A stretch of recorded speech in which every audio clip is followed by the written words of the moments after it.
Adilah pada kami tak bodoh, meski memang kami tak pandai. Tapi kami berjanji akan tetap mengkritik sesuai isi hati. Hei penguasa, ini kami rakyat jelata. Engkau ada untuk siapa? Hei penguasa, ini kami rakyat jelata. Mau sampaikan semua keluh kesah. Bekerjalah dengan hati, pakai empati. Jangan banyak intrik, apalagi bikin taktik. Bijaklah dalam membuat peraturan. Jangan sampai bikin aturan yang berat sebelah. Kita masuk nih, siapa aja itu Menteri Jokowi yang harus digeser? Emang nggak, Pak? Ada, menurut berita apa tuh? Saya lupa itu. Iya, ada iya. beritanya. Sumbernya ya. Hampir semua Menko. Dari ICW ya? Hampir semua Menko itu terindikasi. Hah? Bakal dari reshuffle kabinet? Presiden Prabowo Subianto disebut segera merombak jajaran di Kabinet Merah Putih. Dua nama yang berpotensi kena geser adalah Mendikti Saintek Satrio Sumantri Bojonegoro dan Kapolri Jenderal Listio Sigit Prabowo.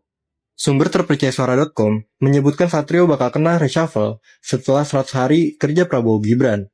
Pemecatan Satrio disebut berkaitan dengan isu ketidakprofesionalan dalam memimpin Kemendikti Saintek.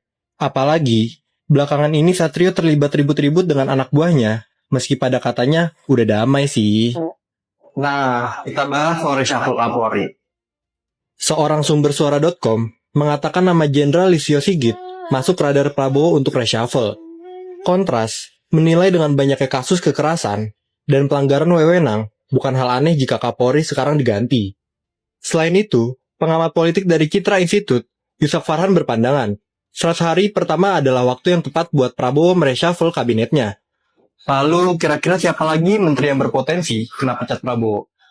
Baca liputan selengkapnya di situs kliksuara.com. Panggilan dari KPK. Ya, kalau yang Gibran itu khusus dari KPK akhir ini ya. Kemudian yang terindikasi kasus-kasus terakhir nih Pik, itu ada Menko juga, ada menterinya, dua Menko, ya. Kemudian Menteri Perumahan juga terkait di situ. Jadi kalau Prabowo bisa membedakan, menarik garis ya, stop kita memberi fasilitas pada pengusaha-pengusaha seperti itu, Aduh, Prabowo selamat lah. Tapi berani nggak nih?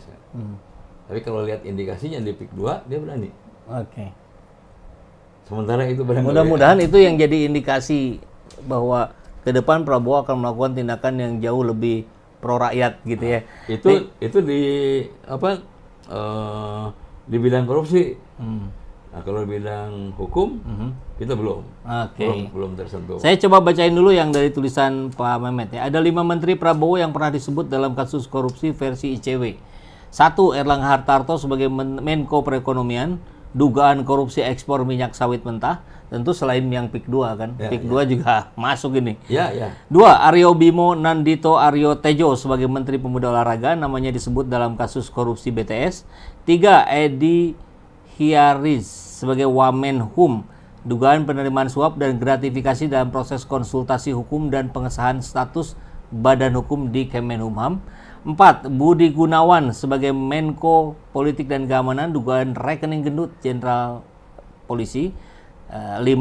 Yusril Yahya Mahendra sebagai Menko Hukumham, dugaan korupsi biaya akses sistem administrasi badan hukum atau Sismin Bakum. Ditambah dari yang berita terakhir Budi Ari.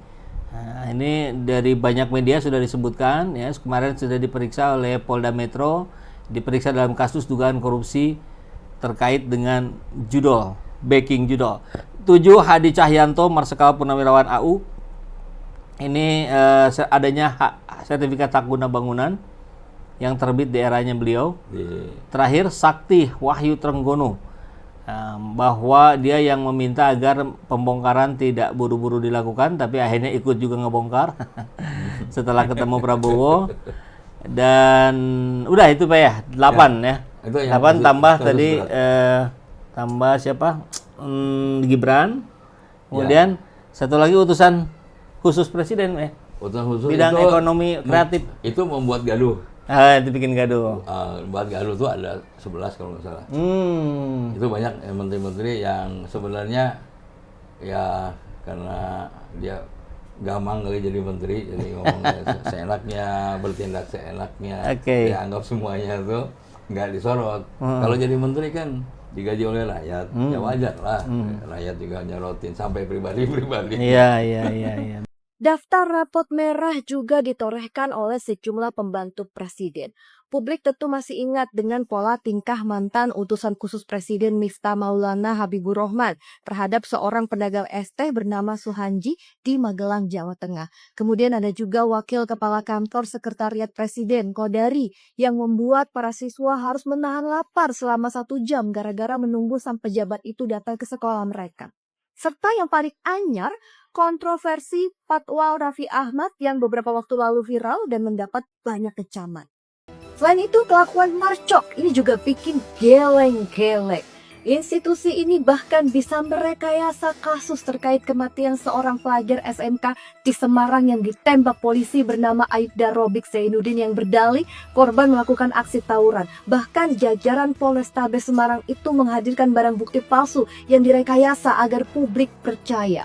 Dan saat ini, institusi Combat itu juga disibukkan dengan penyelesaian kasus pagar laut goib yang terus bergulir layaknya drama telenovela atau kalau zaman sekarang drama Korea gitu ya. Bagaimana mungkin negara sebesar ini tak satu pun yang tahu siapa pemilik pagar laut sepanjang 30 km lebih di perairan Tangerang, Banten itu. Para penegak hukum yang seharusnya bisa mengantisipasi lebih awal terkait pelanggaran hukum yang terjadi justru mengaku tidak tahu apa-apa alias kecolongan. Kok bisa? Aduh. Betul. Ada hal yang saya harus angkat topik sama Prabowo nih. Itu ada program ketahanan pangan. Oke. Itu bagus banget. Cuma pelaksanaannya belum bagus. Belum di era sekarang? Di 100 hari ini? Iya. Oke. Gimana ya? Sudah dilakukan apa Pak? Dia telah menugaskan Menteri Pertanian untuk meningkatkan produksi beras. Ya. Ya, produksi beras sekarang nanti kurang lebih sekitar 30 juta ton. 30 juta ton. Nah, tapi cadangannya belum ada. Cadangannya 5 juta sampai 7,5 juta. Jadi kalau misalnya ditingkatkan sampai 40 juta ton, Indonesia udah aman. Bahkan bisa membantu ekspor sedikit lah. Nah, ternyata setelah kita lihat, Menteri Pertanian nggak bisa kerja sendiri. Karena ada 8 instansi lainnya yang ikut. Misalnya saja Bulog yang menerima gabah. Ini kan nggak nurut sama Menteri Pertanian. Ya beda, ini perdagangan nih. Kemudian ada lagi perindustrian. Perindustrian soal mesin-mesin, ya, mesin pengering dan sebagainya. Kemudian perdagangan. Walaupun lagi panen, wah ini ada yang minta izin nih, wah impor, wah saya happy dia. Jadi kalau pendapat orang awam, setiap yang minta izin impor itu dapat duit tuh. Logikanya gitu, logikanya ya. Kita nggak bisa buktiin dong, itu kan ini. Tapi logika bisnisnya kayak seperti gitu. Kemudian ada lagi bank. Bank dari bawah pertanian. Padahal petani itu perlu uang untuk beli pupuk, untuk beli lain-lain ya. Kemudian apalagi setelah bank, Pemda, ada bupatinya, gubernur. Jadi nggak bisa kalau Menteri Pertanian sendiri. Harus ada orang lain yang bisa memerintah semua. Ini kalau dulu waktu zamannya Pak Harto, saya ingat itu Mang Ihin loh. Solihin GP, Maijen waktu itu ya. sebelum, kalau nggak salah sebelum jadi gubernur lah. Itu ditaruh di situ dulu oleh Pak Harto.